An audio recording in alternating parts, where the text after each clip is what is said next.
राज्य विधिमंडळाच्या दोन्ही सभागृहात आज प्रकाश मेहता आणि सुभाष देसाई या दोन्ही मंत्र्यांच्या राजीनाम्याच्या मागणीवरून विरोधकांचा प्रचंड गदारोळ। तत्कालीन आघाडी सरकारच्या कार्यकाळातच जमीन वळवल्याची टीका करत उद्योगमंत्री सुभाष देसाई यांनी आपल्यावरील सर्व आरोप फेटाळले।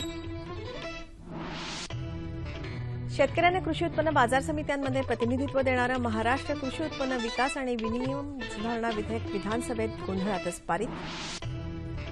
काँग्रेस उपाध्यक्ष राहुल गांधी यांच्या सुरक्षेच्या मुद्द्यावरून लोकसभेत काँग्रेसचा आक्रमक पवित्रा, गदारोळामुळे दिवसभरासाठी कामकाज तहकूब। राज्यसभेच्या 9 जागांसाठी झालेल्या द्वैवार्षिक निवडणुकीत पश्चिम बंगालच्या 5 जागा तृणमूल काँग्रेसचा तर एका जागेवर काँग्रेस विजयी। गुजरातच्या 3 जागांचा निकाल अपेक्षित। आणि क्रूज टुरिझममुळे पर्यटनाबरोबरच वाहतूक क्षेत्रातही आमूलाग्र बदल घडून येणार, केंद्रीय मंत्री नितीन गडकरी यांचं प्रतिपादन। नमस्कार, 9:30च्या बातमीपत्रात मी स्वाती पटणकर आपलं स्वागत करते। आता पाहूया बातम्या विस्तारानं। मंत्री प्रकाश मेहता आणि सुभाष देसाई यांनी राजीनामा देण्याच्या मागणीवरून विरोधकांनी विधिमंडळाच्या दोन्ही सदनात आजही गदारोळ केला। विधानसभेत याच मुद्द्यावरून विरोधकांनी सभात्याग केला, तसंच कामकाजात अनेकदा व्यत्यय आला। मुंबईतल्या एसआरए प्रकल्पात कथित घोटाळा केल्याप्रकरणी गृहनिर्माण मंत्री प्रकाश मेहता यांनी आणि नाशिकमध्ये एमआयडीसीनं संपादित केलेली 400 एकर जमीन मालकाला बेकायदेशीररित्या परत केल्याप्रकरणी उद्योगमंत्री सुभाष देसाई यांनी राजीनामा द्यावा, अशी मागणी विरोधकांनी आज विधानसभेत केली। ही मागणी करत विरोधकांनी हौद्यात उतरून घोषणाबाजी केली। या संदर्भात विरोधी पक्षनेते राधाकृष्ण विखे पाटील यांनी स्थगन प्रस्ताव मांडत मुंबईतल्या एका एसआरए प्रकल्पात प्रकाश मेहता यांनी मुलासह इतर नातेवाईकांना बोगस भाडेकरू दाखवून सदनिका लाटली, असा आरोप केला। याबद्दल मेहता यांनी खुलासा करावा, अशी मागणी विखे पाटील यांनी यावेळी केली। एमआयडीसीसाठी अधिसूचित केलेली इगतपुरी जवळची गोंदेदुमालमधली हजारो कोटी रुपयांची जमीन सुभाष देसाई यांनी शिवसेनेच्या जवळच्या विकासकाला दिली, असा आरोप करत या प्रकरणाची सक्तवसुली संचालनालयामार्फत चौकशी करावी, अशी मागणी केली। तर राष्ट्रवादी काँग्रेसचे अजित पवार यांनी या प्रकरणी एसआयटी चौकशीची मागणी केली। मात्र सुभाष देसाई यांनी सर्व आरोप फेटाळून लावले। तसंच काँग्रेसचं सरकार असतानाच तत्कालीन आघाडी सरकारच्याच उद्योगमंत्र्यांनी जमीन वळवल्याचा प्रतिहल्ला केला। महामंडळाचा अहवाल आल्यानंतरच जमिनी वळवल्या, असं सांगत याबाबत चर्चेची तयारी असल्याचं देसाई म्हणाले। शेतकऱ्यांना कृषी उत्पन्न बाजार समित्यांमध्ये प्रतिनिधित्व देणारं महाराष्ट्र कृषी उत्पन्न पणन विकास आणि विनियम सुधारणा विधेयक आज गोंधळातच पारित करण्यात आलं आणि त्यानंतर कामकाज दिवसभरासाठी स्थगित करण्यात आलं। या विधेयकावर सभागृहात प्रदीर्घ चर्चा व्हावी। हे विधेयक शेतकऱ्यांच्या फायद्याचं आहे, असं सांगत सत्ताधाऱ्यांनी या विधेयकाला पाठिंबा दर्शवला। तर हे विधेयक पारित केल्यास बाजार समित्यांमधला सहकार नष्ट होईल, असं सांगत विरोधकांनी विधेयकाला विरोध केला, असं आमच्या प्रतिनिधी श्वेता भालेकर यांनी कळवलं आहे। या विधेयकामुळे किमान 10 गुंठे इतकी जमीन धारण करणाऱ्या आणि बाजार समित्यांच्या कार्यक्षेत्रात येणाऱ्या शेतकऱ्यांना कृषी उत्पन्न बाजार समितीचा संचालक थेट मतदानाद्वारे निवडून देण्याचा अधिकार मिळणार आहे। मात्र त्यासाठी शेतकऱ्यांनी संबंधित बाजार समितीत मागील 5 वर्षात किमान 3 वेळा कृषी उत्पन्नाची विक्री केलेली असणं बंधनकारक असेल। दरम्यान मराठा मोर्चाच्या पार्श्वभूमीवर होणारी गर्दी आणि कायदा आणि सुव्यवस्थेचा प्रश्न लक्षात घेऊन दक्षिण मुंबईतील सर्व शाळांना उद्या सुट्टी जाहीर करण्यात आली आहे। सायन ते कुलाबा परिसरातील शाळा उद्या बंद राहतील, असं निवेदन शालेय शिक्षण मंत्री विनोद तावडे यांनी आज विधानसभेत दिलं। विधान परिषदेत उद्योगमंत्री सुभाष देसाई यांच्या राजीनाम्याच्या मुद्द्यावरून आज प्रचंड गदारोळ झाला, त्यामुळे कामकाज दिवसभरासाठी स्थगित करण्यात आलं। विधान परिषदेत सुभाष देसाई यांच्या राजीनाम्याचा मुद्दा उपस्थित करत विरोधी पक्षनेते धनंजय मुंडे यांनी स्थगन प्रस्ताव मांडला। या प्रकरणांची एसआयटी मार्फत चौकशी करावी आणि ही चौकशी होईपर्यंत देसाई यांनी राजीनामा द्यावा, अशी मागणी त्यांनी यावेळी केली आणि हौद्यात येऊन गदारोळ केला। या गदारोळातच सुभाष देसाई यांनी स्पष्टीकरण देत आपल्यावरचे सर्व आरोप फेटाळून लावले। मात्र गदारोळ कायम राहिल्यानं सभापती रामराजे नाईक निंबाळकर यांनी सभागृहाचं कामकाज पहिल्यांदा अर्धा तास आणि नंतर दिवसभरासाठी स्थगित केलं। त्यापूर्वी आज कामकाज सुरू होताच उद्या होत असलेल्या मराठा क्रांती मूक मोर्चाच्या पार्श्वभूमीवर मराठा आरक्षण जाहीर करावं, ही मागणी करत विरोधकांनी विधान परिषदेत गदारोळ केला। त्यामुळे सदनाचं कामकाज रामराजे निंबाळकर यांनी 20 मिनिटांसाठी स्थगित केलं। शिवसंग्रामचे विनायक मेटे यांनी मराठा आरक्षणाच्या विषयावर कामकाज पत्रिकेत दर्शवल्याप्रमाणे सर्व कामकाज बाजूला ठेवून नियम 260 अन्वये चर्चा घ्यावी, अशी मागणी केली। संसदीय कामकाज मंत्री गिरीश बापट यांनी यावेळी बोलताना या प्रस्तावावर चर्चा झालीच पाहिजे, अशी भूमिका घेतली। मात्र विरोधी पक्षनेते धनंजय मुंडे यांनी फक्त चर्चा नको, आरक्षण जाहीर करा, ही मागणी केली। हे सरकार आल्यापासून या विषयावर अनेकदा चर्चा झाली, मात्र आरक्षण मिळालं नाही, असं मुंडे म्हणाले। ही मागणी करत विरोधकांनी हौद्यात उतरून गदारोळ केला होता, असं आमच्या प्रतिनिधी सोनल चव्हाण यांनी दिलेल्या बातमीत म्हटलं आहे. काँग्रेस उपाध्यक्ष खासदार राहुल गांधी यांच्या सुरक्षेच्या मुद्द्यावरून लोकसभेत आज काँग्रेस सदस्य आक्रमक झाले. राहुल गांधी यांच्या कारवर गुजरात इथल्या बनासकांठा इथं झालेल्या हल्ल्याप्रकरणी काँग्रेसवर दबाव आणण्याचा प्रयत्न होत असल्याचा आरोप मल्लिकार्जुन खरगे यांनी केला. मात्र राहुल गांधी यांना त्यांच्या गुजरात दौऱ्यादरम्यान पूर्ण सुरक्षा देण्यात आली होती. गांधी यांनी सुरक्षा नियमांचं पालन केलं नाही, असं गृहमंत्री राजनाथ सिंह यांनी यावेळी स्पष्ट केलं. राहुल गांधी यांचा गुजरात दौऱ्याचा कार्यक्रम 3 ऑगस्टलाच पोलिसांना पाठवण्यात आला होता. त्यानुसार त्यांची सुरक्षा व्यवस्था आखण्यात आली होती, असं गृहमंत्री म्हणाले. या प्रकरणी अज्ञात व्यक्तीविरोधात गुन्हा दाखल करण्यात आल्याची माहिती राजनाथ सिंह यांनी सभागृहाला दिली. या मुद्द्यावरून गदारोळ सुरूच राहिल्यानं लोकसभेचं कामकाज दिवसभरासाठी स्थगित करण्यात आलं. राज्यसभेत आज 500 रुपयाच्या नव्या नोटा वेगवेगळ्या आकारात छापल्याचा आरोप विरोधकांनी सरकारवर केला आणि या मुद्द्यावरून सरकारला धारेवर धरलं. गदारोळामुळे राज्यसभेचं कामकाज वारंवार तहकूब झाल्यानं अखेर कामकाज दिवसभरासाठी तहकूब करण्यात आलं. राज्यसभेच्या द्वैवार्षिक निवडणुकीत आज 9 जागांसाठी मतदान झालं. यापैकी पश्चिम बंगालमध्ये 6 जागांपैकी 5 जागांवर तृणमूल काँग्रेसचे उमेदवार विजयी झाले, तर 1 जागा काँग्रेसच्या ताब्यात गेली. गुजरातमध्ये 3 जागांवर निवडणूक झाली असून मतमोजणीला विलंबानं प्रारंभ झाला. मतमोजणी संदर्भात भाजपा आणि काँग्रेस दोन्ही पक्षाच्या नेत्यांनी एकमेकांवर आरोप प्रत्यारोप करत निवडणूक आयोगाकडे धाव घेतली आहे. गुजरातमधल्या सर्व 176 आमदारांनी आज मतदान केलं. भाजपा अध्यक्ष अमित शहा, माहिती आणि प्रसारण मंत्री स्मृती इराणी यांचा विजय सहज मानला जात असून काँग्रेस अध्यक्ष सोनिया गांधी यांचे राजकीय सचिव अहमद पटेल यांच्यासाठी ही निवडणूक प्रतिष्ठेची बनली आहे.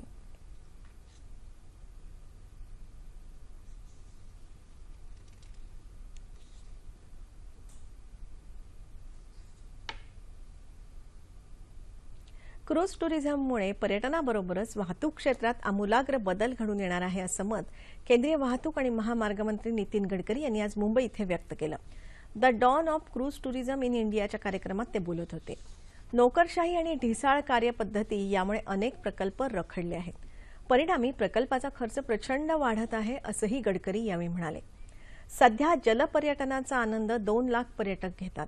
आपण यामध्ये सुधारणा केल्यानंतर 40 लाख जलपर्यटक येतील आणि 6 ते 7 हजार कोटींचा नफा या क्षेत्रातून मिळेल. त्याचबरोबर 2.5 लाख लोकांना रोजगार उपलब्ध होईल, अशी अपेक्षा गडकरी यांनी व्यक्त केली. देशभरात 100हून अधिक जलमार्ग विकसित करण्यात येणार असून त्यासाठी आवश्यक असणारे परवाने युद्धपातळीवर देऊन वेगानं काम करण्यात येणार असल्याचं गडकरी यांनी सांगितलं. सध्या देशात दरवर्षी 158 क्रूज येतात. ही संख्या 955 पर्यंत वाढेल, अशी अपेक्षा त्यांनी व्यक्त केली. या कार्यक्रमाला राज्याचे पर्यटन मंत्री जयकुमार रावल, मुंबई पोर्ट ट्रस्टचे अध्यक्ष संजय भाटिया उपस्थित होते. जम्मू काश्मीरमधल्या तरुणांना दहशतवादी कारवायांमध्ये सहभागी होण्यासाठी प्रोत्साहित करणाऱ्या हिजबुल मुजाहिद्दीनच्या 3 सदस्यांना सुरक्षा दलाच्या जवानांनी आज अटक केली. त्यांच्याकडून काही शस्त्रास्त्रही जप्त करण्यात आली आहे. बारामुल्ला पोलिसांनी मिळालेल्या माहितीनुसार राष्ट्रीय रायफल आणि सीआरपीएफच्या जवानांच्या मदतीनं ही कारवाई केली. वासिम अहमद मीर, उमर हसन रादेर आणि अकीफ हुसेन रादेर अशी या तिघांची नावं असून हे तिघेही हिजबुल मुजाहिद्दीनसाठी काम करत होते, अशी माहिती बारामुल्लाचे वरिष्ठ पोलीस अधीक्षक मीर इम्तियाज हुसेन यांनी दिली.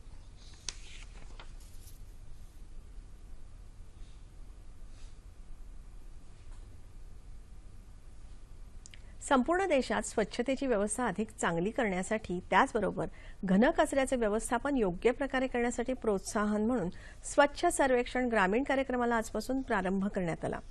केंद्रीय ग्रामीण विकास मंत्री नरेंद्र सिंह तोमर यांच्या उपस्थितीमध्ये नवी दिल्लीत या सर्वेक्षणाला सुरुवात झाली. देशात आता शौचालय वापरण्याचं प्रमाण 91% वाढलं आहे, तर ग्रामीण भागात हे प्रमाण 66% झालंय, अशी माहिती तोमर यांनी यावेळी दिली. कार्यकुशलता, टिकाऊ व्यवस्था आणि कामकाजातली पारदर्शकता या आधारे स्वच्छ सर्वेक्षण ग्रामीण कार्यक्रमांतर्गत देशातल्या सर्व जिल्ह्यांची श्रेणी निश्चित करण्यात येणार आहे. आतापर्यंत देशातले 160 जिल्हे उघड्यावरील शौचमुक्त असल्याचं घोषित केल्याचंही तोमर यांनी सांगितलं. देशात स्वच्छ भारत अभियानाच्या माध्यमातून गावागावात स्वच्छतालय बांधण्याच्या कामाला वेग आला आहे. याचाच एक भाग म्हणून उस्मानाबाद जिल्हा परिषदेनं मिशन 90 डेज कार्यक्रम सुरू केला आहे.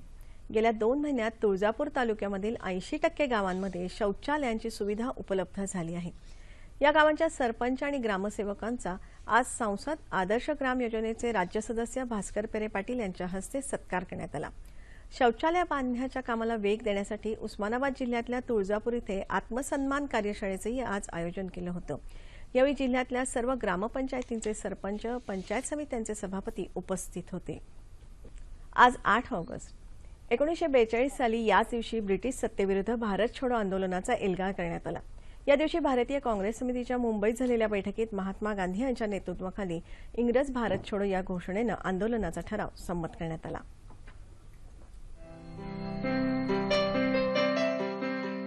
दुसऱ्या महायुद्धापासून स्वातंत्र्य संग्रामाला वेगळीच कलाटणी मिळाली। युद्धादरम्यान ब्रिटिश सरकारचा भारतात शिरकाव झाला, त्यामुळे भारतीयांच्या मनात संतापाचा उद्रेक झाला। 14 जुलै 1942 ला भारतीय राष्ट्रीय काँग्रेसनं ब्रिटिशांविरोधात उठाव करत स्वतंत्र भारताचा ठराव मांडला।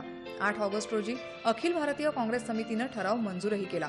तोवर भारत ब्रह्मदेश सीमेवर जपानी सैन्य दाखल झालं होतं, त्यामुळे अस्वस्थ झालेल्या ब्रिटिशांनी गांधीजींना पुण्याच्या आगा खान पॅलेसमध्ये जेरबंद केलं। तसंच काँग्रेसच्या कार्यकर्त्यांची मोठ्या प्रमाणावर धरपकड केली। या परिस्थितीत तुलनेनं तरुण, नवख्या पण धाडसी अरुणा आसफ अलीनं 9 ऑगस्टला मुंबईच्या गोवालिया टँक मैदानावर झेंडा फडकावला। परंतु त्यानंतर काँग्रेस पक्षावर बंदी घालण्यात आली। गांधीजींच्या करू व मरू या भाषणानं भारतीयांच्या मनात पुन्हा एकदा नवा उत्साह संचारला। आंदोलनं, मोर्चे, संप अशा विविध मार्गांनी जनता ब्रिटिशांविरोधात निषेध नोंदवत होती। काही नेत्यांनी भूमिगत होऊन लढा सुरू ठेवला। याच काळात विद्यार्थी दशेतल्या डॉक्टर उषा मेहता यांनी प्रथमच काँग्रेस रेडिओच्या माध्यमातून लोकांमध्ये जागृती घडवून आणली। जनतेसाठी हा आगळा प्रयोग दिशादर्शक ठरला। एव्हाना देशभर आंदोलनांचा वणवा पेटला होता। लहान थोर सर्वजण एक होऊन स्वातंत्र्यासाठी झुंज देत होते। भारत छोडो आंदोलन जरी अल्पकाळ टिकलं तरी त्याची दाहकता ब्रिटिशांपर्यंत पुरती पोहोचली होती आणि तिथेच स्वराज्य अटळ झालं हे नक्की।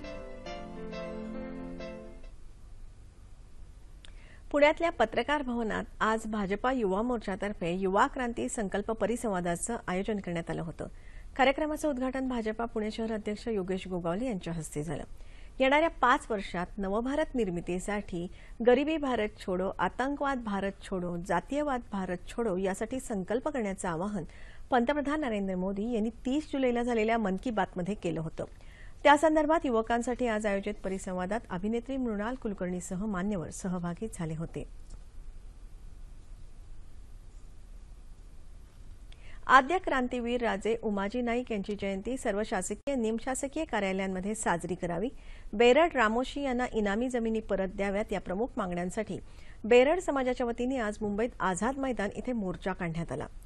उमाजी नाईक यांच्या जन्मगावी म्हणजे पुणे जिल्ह्यातल्या पुरंदर तालुक्यातल्या भिवडी इथे राष्ट्रीय स्मारक उभं करावं, तसंच जातीचा दाखला देताना असलेल्या अटी शिथिल कराव्यात आणि बेरड समाजाचा समावेश अनुसूचित जातीमध्ये करावा अशा मागण्या यावेळी मोर्चेकऱ्यांनी केल्या।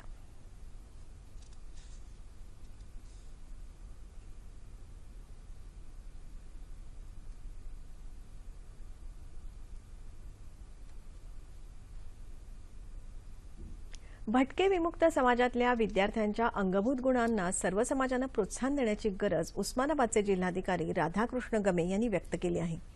या मुलांना शिक्षणाचा हक्क मिळवून देऊन समाजाच्या मुख्य प्रवाहात आणण्यासाठी भटके विमुक्त विकास परिषदेचे प्रयत्न कौतुकास्पद असल्याचं गमे यांनी सांगितलं। तुळजापूर तालुक्यातल्या यमगरवाडी इथे भटके विमुक्त विकास प्रतिष्ठानच्या वतीनं एकलव्य आश्रमशाळेतल्या विद्यार्थ्यांचा सत्कार करण्यात आला।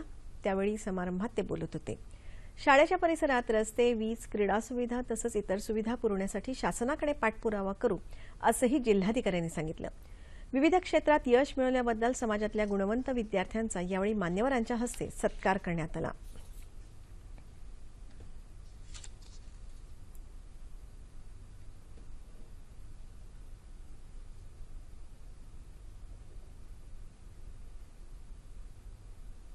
पावसाळा सुरू होऊन 2 महिने झाले तरी परभणी जिल्ह्यात आतापर्यंत केवळ 24% पाऊस झाला आहे। यामुळे जिल्ह्यातील मोठे प्रकल्प, नद्या, नाले कोरडे आहेत। परभणी जिल्ह्यात गोदावरी, करपरा, दुधना, पूर्णा या नद्यांच्या सिंचनाखाली मोठं क्षेत्र आहे। मात्र आतापर्यंत 124 मिलीमीटर पाऊस झाला असल्यामुळे धरणात पाणीसाठा नाही। पावसाअभावी पाण्याची टंचाई लक्षात घेता उपलब्ध असलेल्या पाण्याचा काटकसरीने वापर करण्याचं आवाहन जिल्हाधिकारी पी. शिवाशंकर यांनी केलं आहे।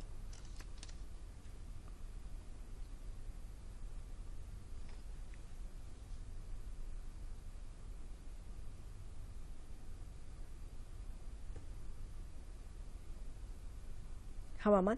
नैऋत्य मोसमी पावसाच्या उत्तरार्धात म्हणजेच ऑगस्ट आणि सप्टेंबरमध्ये देशात सरासरी एवढा पाऊस पडेल असा अंदाज भारतीय हवामानशास्त्र विभागानं आज व्यक्त केला. ऑगस्ट महिन्यात दीर्घ कालावधीच्या 99% पाऊस पडेल. तसंच सुरुवातीला वर्तवलेल्या अंदाजाप्रमाणे यंदाच्या मोसमात जून ते सप्टेंबर महिन्यात देशात सरासरी एवढा पाऊस होईल असा अंदाज हवामान विभागानं आज प्रसिद्धीला दिलेल्या पत्रकात वर्तवला आहे. आता राज्यातल्या हवामानाविषयी. येत्या 24 तासात कोकण आणि विदर्भात बहुतांश ठिकाणी तर मध्य महाराष्ट्र आणि मराठवाड्यात काही ठिकाणी पाऊस पडेल असा हवामान विभागाचा अंदाज आहे. तापमान अंश सेल्सिअसमध्ये.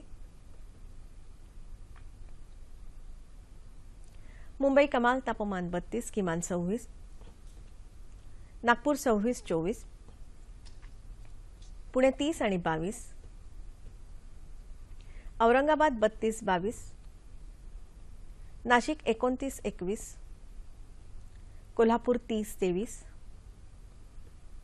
रत्नागिरी 31-26. सोलापूर 35-23 आणि अमरावती 28 आणि 23. ठळक बातम्या पुन्हा एकदा. राज्य विधिमंडळाच्या दोन्ही सभागृहात आज प्रकाश मेहता आणि सुभाष देसाई या दोन्ही मंत्र्यांच्या राजीनाम्याच्या मागणीवरून विरोधकांचा प्रचंड गदारोळ. तत्कालीन आघाडी सरकारच्या कार्यकाळातच जमीन वळवल्याची टीका करत उद्योगमंत्री सुभाष देसाई यांनी आपल्यावरील सर्व आरोप फेटाळले. शेतकऱ्यांना कृषी उत्पन्न बाजार समित्यांमध्ये प्रतिनिधित्व देणारं महाराष्ट्र कृषी उत्पन्न विकास आणि विनियम सुधारणा विधेयक विधानसभेत गोंधळातच पारित. काँग्रेस उपाध्यक्ष राहुल गांधी यांच्या सुरक्षेच्या मुद्द्यावरून लोकसभेत काँग्रेसचा आक्रमक पवित्रा. गदारोळामुळे दिवसभरासाठी कामकाज तहकूब. राज्यसभेच्या 9 जागांसाठी झालेल्या द्वैवार्षिक निवडणुकीत पश्चिम बंगालच्या 5 जागा तृणमूल काँग्रेसला तर एका जागेवर काँग्रेस विजयी. गुजरातच्या 3 जागांचा निकाल अपेक्षित. आणि क्रूज टुरिझममुळे पर्यटनाबरोबरच वाहतूक क्षेत्रातही आमूलाग्र बदल घडून येणार. केंद्रीय मंत्री नितीन गडकरी यांचं प्रतिपादन. याबरोबरच हे बातमीपत्र संपलं. पुन्हा भेटूया उद्या सकाळी 8:30 वाजता आपल्या सह्याद्री वाहिनीवर. नमस्कार.